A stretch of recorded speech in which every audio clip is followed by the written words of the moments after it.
اسلام اور ہندوازم میں یکسانیت، اسلام اور عیسائیت میں یکسانیت. میرے تقریر کا موضوع کبھی اختلافی نہیں ہوتا ہے انلیس کوئی غیر مسلم میرے قرآن کو اٹیک کرتا ہے اور اس میں غلطیاں نکالتا ہے. مثال کے طور پہ ڈاکٹر ولیم کیمبل، جس کو پی ایچ ڈی اس نے حاصل کی قرآن کے خلاف کتاب لکھنے کے لیے، Quran and Bible net of science, اور ان نے 38 غلطیاں نکالے قرآن میں، نعوذ باللہ، سائنٹیفک. اور 8 سال تک کے کوئی بھی مسلم اس کا جواب نہیں دیا. تو امریکہ میں اسٹوڈنٹس نے مجھے بلایا کہ آپ بھی ڈاکٹر ہیں، آپ اس سے ڈیبیٹ کر سکتے. میں نے کہا اہلاً و سہلاً. یہ 2000 کی بات ہے، جب میں دعوتی میدان میں چند سال ہوئے تھے. اور اللہ کی مدد تھی، صرف اللہ کی مدد تھی کہ اللہ سبحانہ و تعالیٰ نے اس ڈیبیٹ یا ڈائیلاگ جو شکاگو میں ہوا تھا 2000 میں 1 اپریل میں، ماشاءاللہ اس ڈیبیٹ کے اندر وہ ڈاکٹر ولیم کیمبل کی جو ان نے جو آبجیکشن نکالے تھے، میں نے سارے آبجیکشن کا جواب دیا. اور جب میں نے نکالی ان کے بائبل میں سائنٹیفک ایرر، جو میں عام طور پہ نہیں کرتا ہوں کیونکہ یہ عام طور پہ نہیں کرنا چاہیے، لیکن جب مناظرہ ہو رہا ہے اور وہ اٹیک کر رہا ہے تو مجھے جواب دینے پڑتا ہے. تو الحمدللہ اسی منچ پہ ڈاکٹر ولیم کیمبل نے کہا کہ doctor Zakir Naik has raised serious questions against the Bible, I'll have to read it again. مطلب اسی سٹیج پہ انہوں نے اقرار کر لیا کہ جو کتاب لکھی تھی وہ غلط ہے اور ان کو پھر سے بائبل پڑھنے پڑے گا. لیکن اللہ سبحانہ تعالیٰ فرماتے ہیں ماسٹر کی فداوا تعالوا الی کلمۃ سواء بین بینکم، آؤ ہم اس بات کی طرف جو آپ اور ہم میں یکساں ہے. سب سے بہترین بات اللہ فرماتے اللہ نعبد الا اللہ، کہ ہم صرف اللہ کی عبادت کریں. اور اگر آپ اسٹڈی کرتے ہیں کمپیریٹیو ریلیجن، تقابل ادیان، کہ آپ اسٹڈی کرتے ہیں تو آپ کو پتا چلیں گا سارے مذہب میں بنیادی بات ایک ہی ہے، توحید کی، کہ اللہ ایک ہے. لیکن وقت جانے کی وجہ سے یہ ان کے ماننے والے کچھ لوگ ماننے لگے، کچھ لوگ بھول گئے. تو آج کی تاریخ میں اگر آپ کو کوئی مذہب کو سمجھنا ہے تو اس کے ماننے والوں کو مت دیکھو. اگر آپ کو اسلام سمجھنا ہے تو مسلمان کو مت دیکھو، قرآن اور صحیح حدیث کو پڑھو اور پھر آپ کو سمجھ میں آئے گا اسلام مذہب کیسا ہے.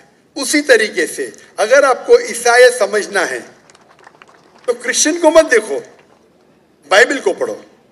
آپ کو اگر ہندوازم سمجھنا ہے تو ہندو کو مت دیکھیے، آپ وید کو پڑھیے، بھگوت گیتا کو پڑھیے، اپنشد کو پڑھیے. اگر آپ کو کوئی مذہب سمجھنا ہے تو اس مذہب کی مذہبی کتاب جو مذہب کے فالوورز اس کو مانتے ہیں اس کو سمجھو، پھر آپ کو ان کا مذہب صحیح طریقے سے سمجھ میں آئے گا. میں نے ایک تقریر کی ہے concept of God in major world religions, وہ تقریباً 1.5 گھنٹے کی تقریر ہے، ایک خدا کا تصور دیگر مذاہب میں. اور میں نے اہم مذہب کا حوالہ دیا، اور بھائی صاحب کیونکہ ہندو مذہب سے ہے اور انہیں کوئی شلوک پڑھی تھی بھگوت گیتا سے. سب سے ہائیسٹ ہندوازم میں وید آتا ہے، وید، اور وید کا نچوڑ ہے بھگوت گیتا، اور وید کے بعد اپنشد، اسے کہتے ہیں شروتی. ہندو مذہبی کتاب کو دو قسم میں تقسیم کی جاتی ہے، ایک کو کہتے ہیں شروتی، ایک کو کہتے ہیں اسمرتی. شروتی وہ کتاب ہوتی ہے جو آسمانی کتاب ہوتی ہے، خدا کی طرف سے نازل کی جاتی ہے، اور اسمرتی وہ کتاب ہے جو انسانوں نے لکھی. تو شروتی میں آتا ہے وید اور اپنشد. آپ اگر چھندوگیہ اپنشد پڑھیں گے chapter number 6 shloka number 2 mantra number 1 ایکم ایویدتیم، یہ سنسکرت ورڈ ہے. ایکم ایویدتیم مینس خدا ایک ہے، دوسرا نہیں ہے. آپ اگر شویتا سوتر اپنشد پڑھیں گے چیپٹر نمبر 4 شلوکا نمبر 19، اس میں لکھا ہے ناتسر پرتیما استی. پرتیما کے معنی ہوتی ہے image, painting, photograph, sculpture, idol. ناتسر پرتیما استی، اس خدا کی کوئی پرتیما نہیں، کوئی فوٹوگراف نہیں، کوئی پینٹنگ نہیں، کوئی آئیڈل نہیں، کوئی اسٹیچو نہیں. اور یہ چیز دہرائی گئی ہے یجروید میں چیپٹر نمبر 32 شلوکا نمبر 2، ناتسیہ پرتیما استی. اس خدا کی، اس بھگوان کی کوئی پرتیما نہیں، کوئی فوٹوگراف نہیں، کوئی پینٹنگ نہیں، کوئی آئیڈل نہیں، کوئی اسکلپچر نہیں، کوئی تصویر نہیں. اور ہندوازم کا برہما سوترا، ہندوازم میں ایکم برہم دیوتیا ناستے، نینا ناستے کنچن. بھگوان ایک ہے، دوسرا نہیں ہے، نہیں ہے، نہیں ہے، ذرا بھی نہیں ہے. There is only one God, not a second one, not at all, not at all, not in the least bit. تو اگر آپ ہندو کی مذہبی کتاب پڑھیں گے، چاہے وید ہو چاہے اپنشد ہو، اس میں لکھا ہوا ہے کہ بھگوان ایک ہی ہے، اس کا کوئی عکس نہیں.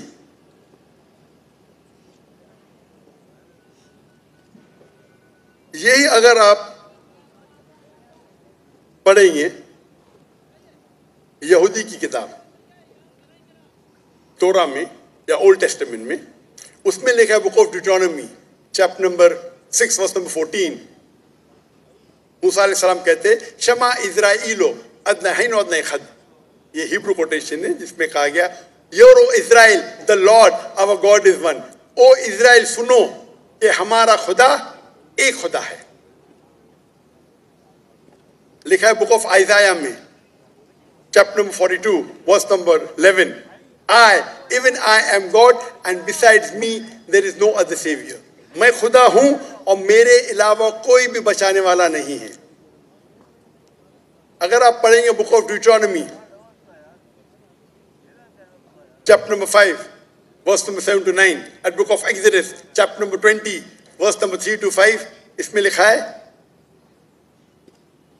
thou shalt not make any image of anything, of any likeness, of anything in the heaven above, in the earth beneath, in the water beneath the earth. Thou shalt not bow down to them, nor serve them, for I, thy God, thy Lord, is a jealous God. اب Deuteronomy اور Exodus پڑھیں گے، اس میں لکھا ہوا ہے کہ آپ کوئی بھی عکس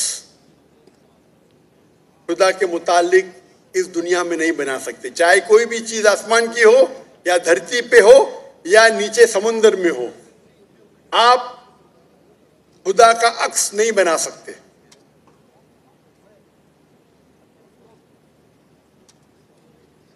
اسی طریقے سے اگر آپ میری پوری تقریر سنیں گے اور آپ اگر گرو گرنتھ صاحب پڑھیں گے، جو ہمارے سکھ بھائی موجود ہے اندر، ان نے گرنتھ پڑھی، اور جو گرنتھ پڑھی ان نے لیکچر میں آنے کے پہلے اکثر وہ توحید کا ذکر کر رہے تھے. سکھ مذہب ہے، ان کی مذہبی کتاب ہے گرو گرنتھ صاحب جو گرو نانک نے لکھی تھی، اور اس کے پہلے چیپٹر، پہلے کتاب number 1 chapter number 1 verse number 1 میں لکھا ہوا ہے کہ خدا ایک ہے، وہ خالق ہے، اس کی پیدائش نہیں ہے، اس کا انت نہیں ہے، وہ دیالو ہے. آپ دیکھیں گے جو اسلام میں لکھا اس کے بعد میں کہوں گا میں. اور سکھزم میں ایک وہ کہتے ہیں خدا جو مینیفیسٹ فارم میں ہے اور ایک ان مینیفیسٹ فارم میں ہے. ان مینیفیسٹ فارم میں کہتے ہیں ایک اومکارا اور مینیفیسٹ فارم میں کہتے ہیں اومکارا. اور اگر آپ گرو گرنتھ میں پڑھیں گے اس کو جو ایٹریبیوٹ دیے گئے یا ایٹریبیوٹس جو اللہ کے نام دیے گئے اس میں ست نامہ دا ہولی نیم اسے کہا گیا پروردگار اور اس کے معنی پروردگار ہے اردو میں بھی the cherisher the sustainer. اسے کہا گیا ہے خالق جو عربی میں بھی خالق ہے. تو کئی معنی عربی اور اردو کے لفظ ہے. اس میں کہا گیا ہے واحد گرو ایک خدا. اور آپ اگر تحقیق کریں گے تحقیق کرنا آج کی تاریخ پہ بہت آسان ہے. آپ پوچھ سکتے شیخ گوگل کو. شیخ گوگل مطلب ٹائپ کرو آپ کو مل جائے گا. ابھی آ گیا شیخ اے آئی آرٹیفیشل انٹیلیجنس. وقت کی قلت ہونے کی وجہ سے آپ اگر میری تقریر سنیں گے اسی طریقے سے اللہ کا اگر آپ پوچھیں گے کوئی مسلمان سے کہ اللہ کون ہے سب سے بہترین جواب وہ دے سکتا ہے سورہ اخلاص سورہ نمبر 112 آیت نمبر 1 سے 4. قل هو اللہ احد کہو کہ اللہ ایک ہے. اللہ الصمد اللہ the absolute eternal لم یلد ولم یولد he begets not nor is he begotten. نہ وہ جنتا ہے نہ کسی سے جنا ہے. ولم یکن لہ کفوا احد اس کے جیسا اس دنیا میں کوئی بھی نہیں ہے. یہ 4 لائن کا ڈیفینیشن ہے اللہ سبحانہ و تعالیٰ کے لیے. اگر کوئی بھی شخص کہتا ہے کہ وہ جس کی عبادت کرتا ہے وہ 4 لائن کے ڈیفینیشن سورہ اخلاص کے ڈیفینیشن میں اترتا ہے تو ہمیں کوئی حرج نہیں اسے کہنے کے لیے کہ وہ اللہ ہے. تو اسی لیے میں کہتا ہوں کہ جو بھی بھگوان کی آپ عبادت کرتے ہیں جو بھی ایشور کی آپ عبادت کرتے ہیں یہ سورہ اخلاص is the touch stone of theology. Litmus test جاننے کے لیے کہ وہ خدا صحیح ہے کیا نہیں. آپ جس کی بھی عبادت کرتے ہیں اسے سورہ اخلاص کے یہ 4 آیتوں کے معیار پہ ٹیسٹ کیجیے. اگر وہ اس 4 آیتوں کے معیار پہ اترتا ہے ہمیں کوئی حرج نہیں اسے کہنے میں کہ وہ اللہ ہے. یہ پوری تقریر میری لمبی ہے تو بھائی صاحب کا جو سوال ہے کس طریقے سے ہم اس نفرت کو نکال سکے وہ ہے تعالوا الی کلمۃ سواء بیننا و بینکم. آؤ ہم اس بات کی طرف جو آپ اور ہم میں یکساں ہے. اور میں ایک سٹیپ آگے جاتا ہوں. اس آیت کو میں مسلمانوں پہ بھی استعمال کرتا ہوں. ہم مسلمان بھی الگ فرقے میں بٹے ہوئے تو میں کہتا ہوں تعالوا الی کلمۃ سواء بیننا و بینکم. آؤ ہم اس بات کی طرف جو آپ اور ہم میں یکساں ہے. افسوس کی بات ہے کہ ہمارے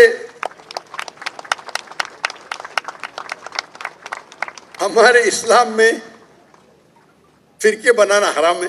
اللہ تعالیٰ فرماتے سورہ عمران میں سورہ نمبر 3 آیت نمبر 103 میں وَاعْتَصِمُوا بِحَبْلِ اللَّهِ جَمِيعًا وَلَا تَفَرَّقُوا. آؤ ہم اللہ کی رسی کو مضبوطی سے پکڑے اور آپس میں نہ بٹے. ہمارے وہاں دیگر فرقے ہیں دیگر مذاہب ہے اور جو 4 اہم مذہب ہے جس کے بانی ہے ابو حنیفہ امام ابو حنیفہ امام مالک امام شافعی اور امام احمد بن حنبل میں اللہ موسی اور نول رحم اللہ سب کی عزت کرتا ہوں میں.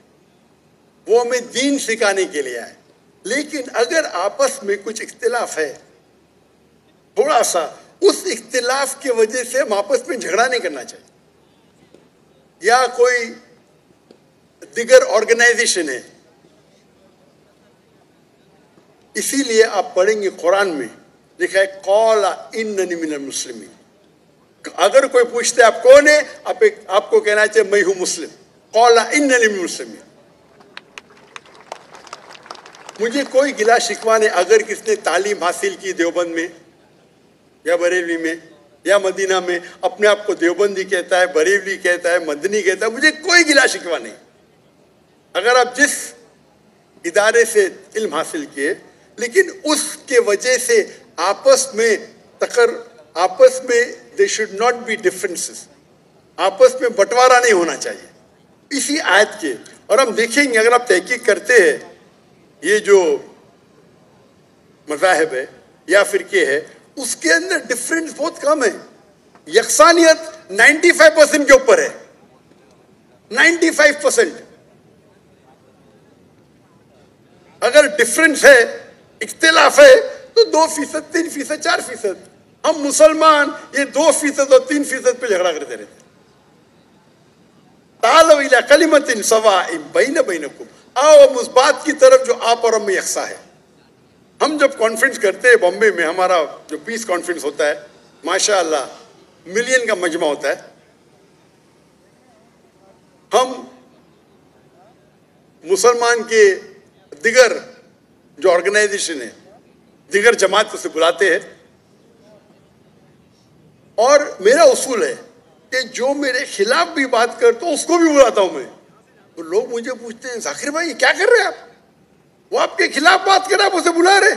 تو میں کہتا ہوں ان سے کہ قرآن اور حدیث میں کوئی بھی آیت نہیں, میں قرآن میں کوئی بھی آیت نہیں جانتا ہوں, کوئی بھی حدیث نہیں جانتا ہوں جس میں لکھے ہے کہ آپ ڈاکٹر ذاکر نائک کے خلاف بات کریں گے تو جنت میں لے جائیں گے. جو شخص, جو مسلمان اللہ اور اللہ کے رسول بات کرتا ہے, اس سے محبت کرتا ہے, میں اسے بلاؤں گا. میرے خلاف ہے, مجھے کوئی گلا شکوہ نہیں. تو یہ جب موومنٹ ہم نے شروع کی تو ماشاءاللہ میرے منچ پہ آ کے میرے خلاف بات کی, پھر بھی مجھے کوئی گلا شکوہ نہیں, کیونکہ وہ پھر بھی اچھا مسلمان ہے. ذاکر کو گالی دینے سے آپ کو جنت میں بینڈ نہیں ملے گا. اگر کس کو میرے تقریر سے غلط فہمی ہے, انسان نے غلطی کر سکتے, اور میں بھی غلطی کر سکتا ہوں, میں بھی انسان ہوں. تو یہ اسلام کا اصول ہے. اسلام کا اصول ہے کہ یکسانیت پہ آؤ, اور چھوٹے چھوٹے بات پہ تفرق نہ پیدا کرو. جو آیت جو پڑھی تھی سورہ عمران کی سورہ نمبر 3 آیت نمبر 103, وَاعْتَصِمُوا بِحَبْلِ اللَّهِ جَمِيعًا وَلَا تَفَرَّقُوا. آؤ ہم اللہ سبحانہ و تعالیٰ کی رسی کو پکڑے. اللہ کی رسی ہے قرآن اور صحیح حدیث, اس کو پکڑو اور آپس میں مت بٹو. اور آپ دیکھیں گے کہ قرآن مجید میں کدھر نہیں لکھا ہوا ہے شیعہ, سنی, حنفی, شافعی, حنبلی, مالکی. میں چاروں ائمہ کی عزت کرتا ہوں, اور کون اپنے آپ کو اگر حنفی کہتا ہے, شافعی کہتا ہے, تو مجھے کوئی گلا شکوہ نہیں. میں اپنے آپ کو مسلمان کہتا ہوں. لیکن اہم بات ہے کہ اور اگر کوئی فتویٰ دیتا ہے چاروں ائمہ سے, اگر فتویٰ صحیح ہے, تو آپ اگر اس فتوے سے خوش نہیں ہیں تو جھگڑے کرنے کی ضرورت کیا ہے. اکثر کیا کہتے ہیں مسلمان بھائی, میں ہی صحیح ہوں, میں کہتا ہوں میں بھی صحیح ہوں. فرق سنیں, اکثر مسلمان کہتے ہیں میں ہی صحیح ہوں, میں کہتا ہوں میں بھی صحیح ہوں. لوگ کہتے ہیں I am only right, I say I am also right.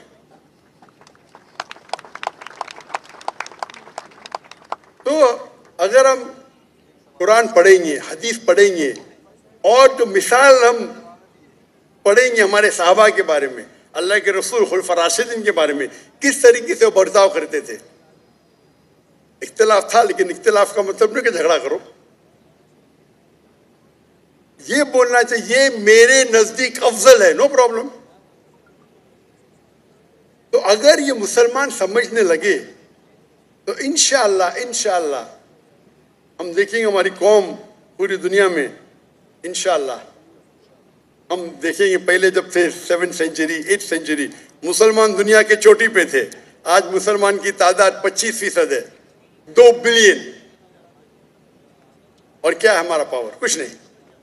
تو انشاءاللہ اگر ہم قرآن اور حدیث کی طرف پھر سے لوٹیں گے تو پھر سے we'll be a powerful force انشاءاللہ.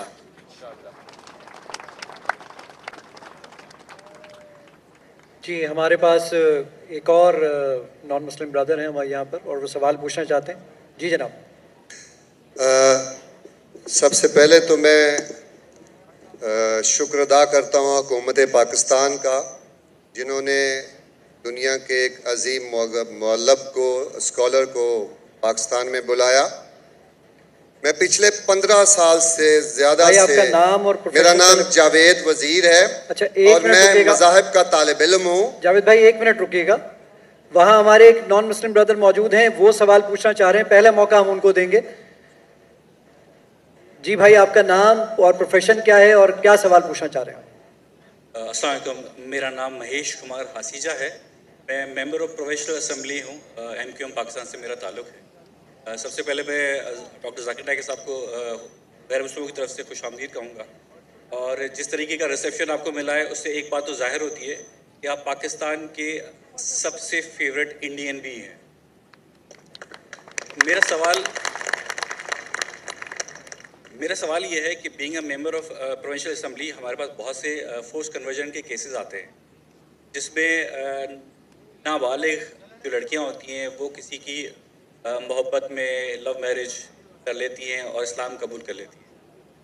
اس قسم کی قبولیت جس میں اللہ اور اس کے رسول کی محبت کے علاوہ کسی انسان کی محبت، کسی پیسے کی لالچ یا کوئی بھی اور ریزن ہو، اس قبولیت کی اللہ کے نزدیک کیا اہمیت ہے؟ میرا سوال. تھینک یو سو مچ. ہمارے مہیش بھائی نے ایک اہم سوال پوچھا ہے کہ یہاں کئی فورس کنورژن کی قصے ہیں اور کہا کہ اگر کوئی کنورٹ کرتا ہے اپنے آپ کو، دین کو تبدیل کرتا ہے چاہے محبت کی وجہ سے یا کسی کی چاہت میں، تو کیا اسلام میں جائز ہے؟ مہیش بھائی، فورس کنورژن اور کوئی لو کی وجہ سے کنورٹ کرتا ہے سیم نہیں ہے. فورس کنورژن کے معنی کس کے سر پہ بندوق رکھنا، بولنا بھی قبول کرو یہ مذہب کو، یا کسی کو دھمکی دینا، اسے کہتے فورس کنورژن. لیکن اگر کوئی محبت کی وجہ سے کنورٹ کرتا ہے اسے فورس کنورژن نہیں کہتے. تو فورس کنورژن اسلام میں حرام ہے. اللہ فرماتے سورہ بقرہ میں سورہ نمبر 2 آیت نمبر 266 میں 256 سوری میری ذرا اردو میں گنتی اور کمزور ہے، 1 2 3 اچھی ہے لیکن اس کے بعد تو 256 سورہ بقرہ سورہ نمبر 2 آیت نمبر 256 لا اکراہ فی الدین، کہ اسلام میں، ہمارے دین میں کوئی زبردستی نہیں، کمپلشن نہیں. تو فورس کنورژن مطلب کسی کو دھمکی دے کے اس کا دین تبدیل کرنا. آپ کریں گے کوئی اسلام کو فورسلی کنورٹ کیا، مطلب بندوق رکھی یا تلوار رکھی، تو یہ اسلام میں حرام ہے، لا اکراہ فی الدین. لیکن آپ کا جو سوال ہے، اگر کوئی محبت میں اسلام قبول کرتا ہے تو کیا یہ جائز ہے؟ اگر کوئی محبت میں قبول کرتا ہے بنا کوئی پریشر، اگر کوئی غیر مسلم چاہے ہندو ہو عیسائی ہو، کوئی مسلمان کے محبت میں اسلام قبول کرتا ہے تو یہ ایک دم افضل نہیں ہے. لیکن اگر وہ قبول کرتا ہے یا کرتی ہے، وہ کلمہ کہتا ہے یا کہتی ہے، مانتا ہے یا مانتی ہے کہ خدا ایک ہے، اس کے علاوہ کوئی معبود نہیں ہے، اور محمد صلی اللہ علیہ وسلم آخری نبی، آخری رسول ہے، تو وہ اسلام میں داخل ہو سکتا ہے یا ہو سکتی ہے. افضل نہیں ہے کیونکہ انہوں نے محبت کی وجہ سے کی، لیکن وہ ذریعہ بن سکتا ہے. ہم نہیں کہہ سکتے دل میں جھانک کے کہ اس نے محبت کی وجہ سے اسلام قبول کیا نہیں. اگر کوئی زبردستی نہیں کرتا ہے، کوئی تلوار نہیں رکھتا ہے، بندوق نہیں رکھتا ہے، وہ اپنے دل سے اسلام قبول کرتی ہے، ہو سکتا ہے کہ وہ اسلام کے بارے میں جانتی نہیں ہے لیکن محبت میں قبول کر لی. آپ کو کیا پتا چند مہینے بعد کوئی عام مسلمان سے اچھی مسلمان بن سکتی، اچھی مسلمہ بن سکتی. تو اگر کوئی اسلام قبول کرنا چاہتا ہے بنا کوئی زور زبردستی، اسے ایکسیپٹ کیا جانا چاہیے.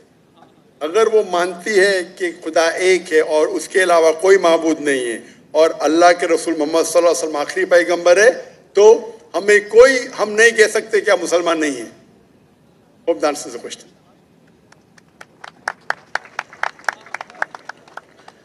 میں درخواست کروں گا خواتین کے اندر سے کوئی اگر سوال پوچھنا چاہے, کوئی میری بہن, میری بیٹی سوال پوچھنا چاہے, پلیز.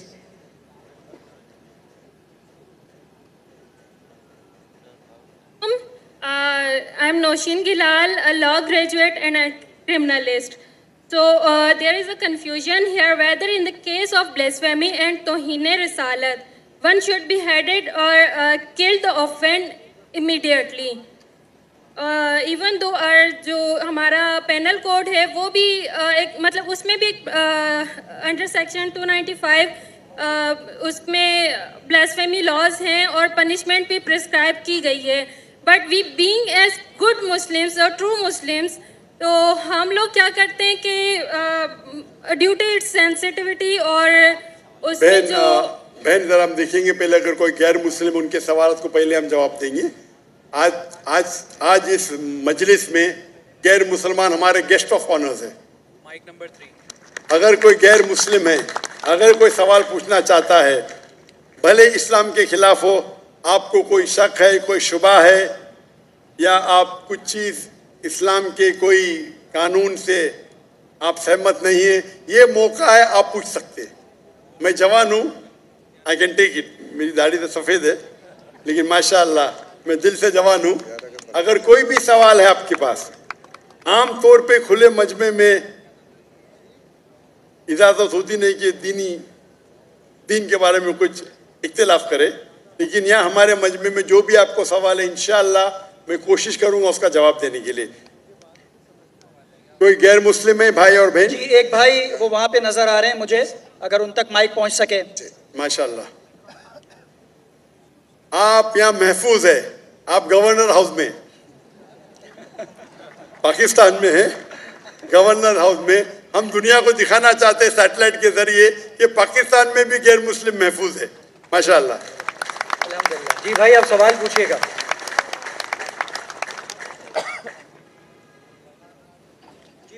جی سوال پوچھیے آپ. آپ کا نام؟ میرا نام جاوید وزیر مسیح ہے. بھائی صاحب غیر مسلم, اور میں مذاہب کا طالب علم ہوں اور آپ کا بہت بڑا فین ہوں. اسی طرح سے میں ڈاکٹر اسرار احمد صاحب کا بھی فین ہوں. بھائی صاحب آپ مسلمان, سب سے بڑھ کر بھائی صاحب آپ مسلمان ہیں کہ غیر مسلم ہیں؟ جی میں کرسچن ہوں. جی ہاں جی ہاں پوچھ سکتے ہیں. میں آخری نبی محمد صلی اللہ علیہ وسلم کا بھی بہت بڑا فین ہوں اور فالوور ہوں. میں ایک دو بات کرنا چاہتا ہوں. اگر ہم سورۃ مائدہ میں پڑھتے ہیں تو اس میں ذکر ہوا ہے کہ جو نصارہ ہے, جو مسیح ہیں, یہ ایمان میں آپ کے بہت قریب ہیں. پھر اس کے بعد میں ذکر کرنا چاہتا ہوں جب آپ پہ برا وقت آیا, توبہ معذرت کے ساتھ میں لفظ لیتا ہوں, تو آپ کو ایک مسیح بادشاہ نے پناہ دی.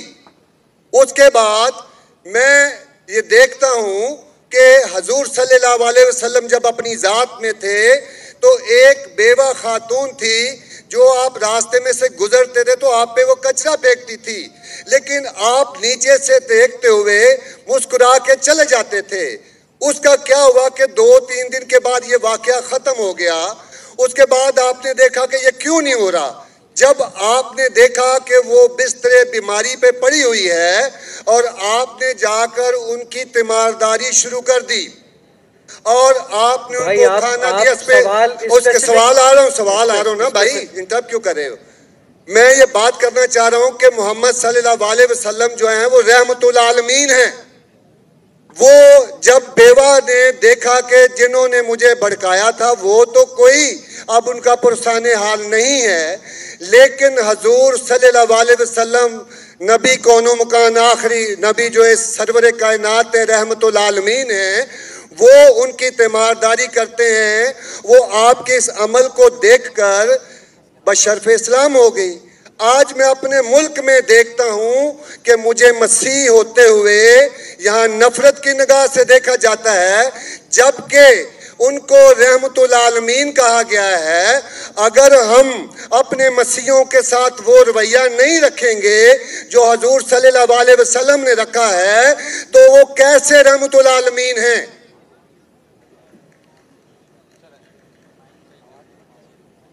جی بہت شکریہ آپ کے سوال کا. آخری الفاظ ذرا.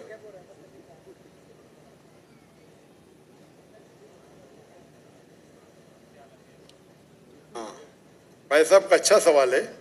ان کا نام جاوید مسیح ہے اور انہیں مثال دی کہ محمد صلی اللہ علیہ وسلم جب صحابہ نے ہجرت کی تو ابیسینیا کے بادشاہ نے انہیں پناہ دی اور ذکر کیا ایک عورت جو کچرا پھینکتی تھی اور وہ کہہ رہے کہ آج اس ملک میں مسلمان ان کو نفرت کی نظر سے دیکھتے, اپنے الفاظ استعمال کی نفرت کی نگاہ سے دیکھتے ہیں. تو کیوں؟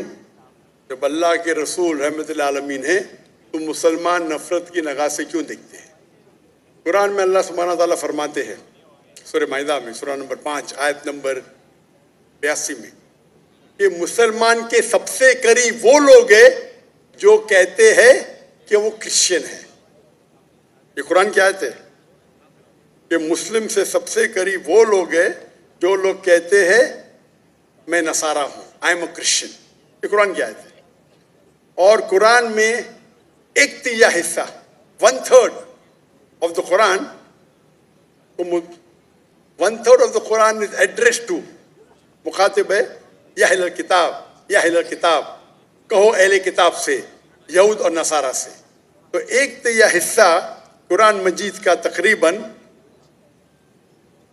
اہل کتاب سے مخاطب ہے. اور آپ کا سوال کہ اللہ کے رسول رحمت العالمین بے شک ہے, قرآن کی آیت ہے سورہ انبیاء سورہ نمبر 21 آیت نمبر 107 وما ارسلناک الا رحمت العالمین, کہ محمد صلی اللہ علیہ وسلم اللہ نے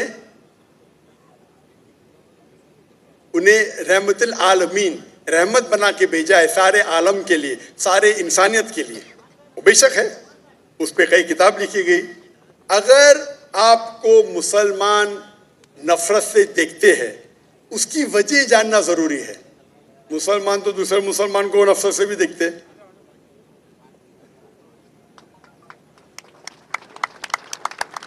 نہیں دیکھنا چاہیے. اگر وجہ ایک دم صحیح ہے, میں نہیں جانتا ہوں کیوں دیکھتے ہیں.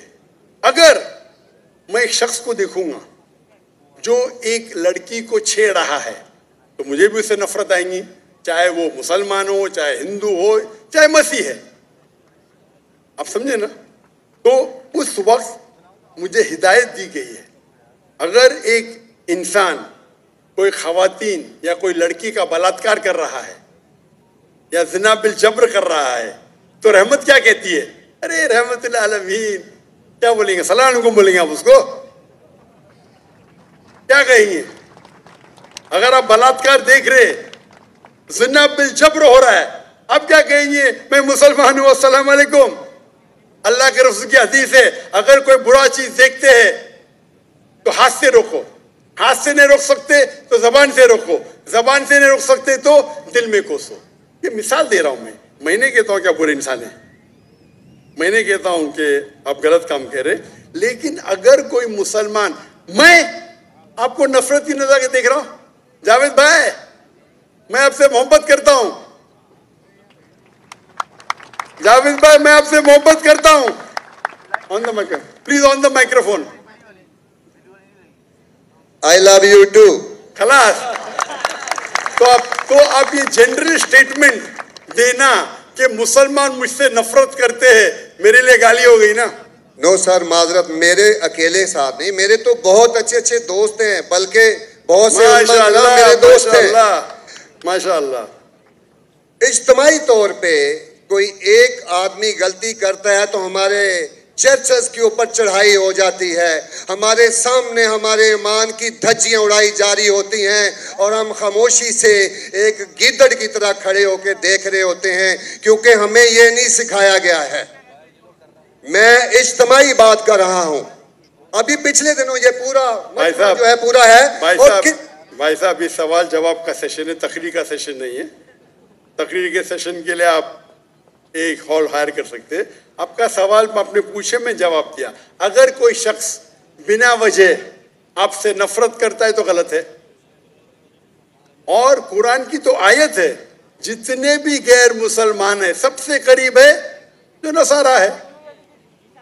اگر آپ کچھ غلط کام کیے اور کوئی نفرت کرتا ہے, وہ بھی قرآن کی آیت ہے. قرآن کی آیت ہے سورہ نمبر 41 آیت نمبر 34 سورہ فصلت چیپٹر 41 ورس 34.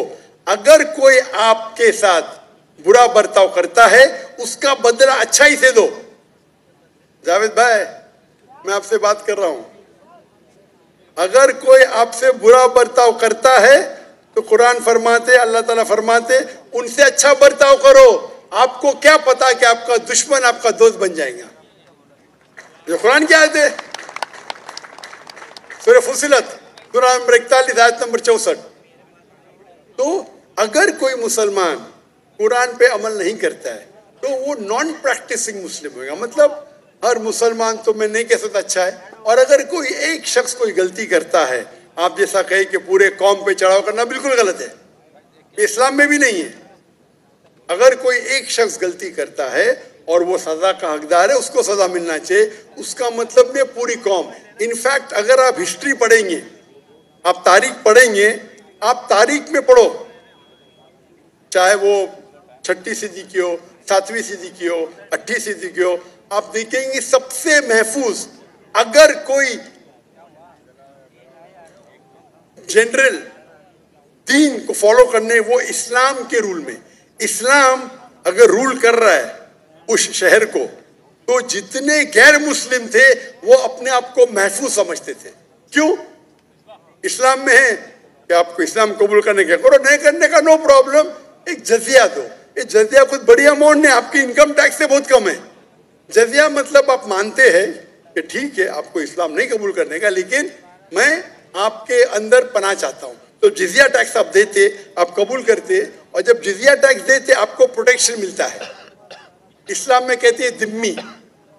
اور آپ اگر اسلامک شریعہ رول کے اندر غیر مسلم ہیں تو مسلمان ملک کا فرض ہے کہ آپ کو محفوظ رکھے. آپ کو کوئی چھو نہیں سکتا ہے. اور اگر جنگ ہوتا ہے تو آپ کو لڑنے کی بھی ضرورت نہیں, باقی سب مسلمان کو لڑنے پڑے گا. اور جزیہ بہت کم ہے, انکم ٹیکس کا تو اسمال پرسنٹیج ہے.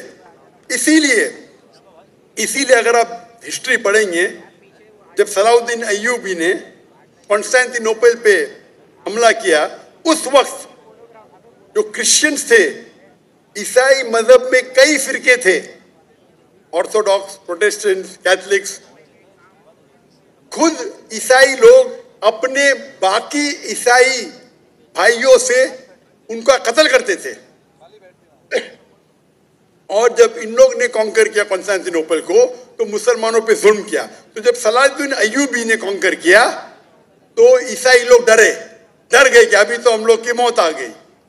تو انہوں نے کہا میں صلاح الدین ایوبی ہوں, میں مسلمان ہوں, آپ میرے راج میں محفوظ ہیں. اور اتنا ہسٹری پڑھیں گے آپ, کرسچن عیسائی چاہتے تھے کہ صلاح الدین ایوبی رول کرے تاکہ وہ محفوظ ہو. تو اب ہسٹری پڑھیے. آج مسلمان کو دیکھ کے دین کو مت سمجھیے, قرآن کو پڑھیے, حدیث کو پڑھیے. اور اس میں آپ دیکھیں گے کہ قرآن کے اندر کس طریقے سے عزت دی ہے غیر مسلمانوں کو. دعوت دو, قبول کرتے اچھی بات ہے, نہیں قبول کرتی کس پہ زور زبردستی نہیں. اگر کوئی اسلامک ملک میں کوئی بھی چرچ ہے یا ٹیمپل ہے, اسے ڈسٹروائے کرنے کی اجازت نہیں انلیس وہ کوئی فتنہ کر رہا ہے. یہ سب اصول ہے. وہ فتنہ کر رہا ہے تو الگ بات ہے. تو ایک اسلامک ملک میں سب سے زیادہ محفوظ ہے مسلمان. اور میں مثال دیتا ہوں, میری جام میں سے آ رہا ہوں ملیشیا میں ہندو 6% ہے, 6.3%, 6.3% ہے. آپ کمپیئر کریں گے بٹوین انڈیا, جس طریقے سے انڈیا مائنورٹی مسلمانوں کو ٹریٹ کرتا ہے,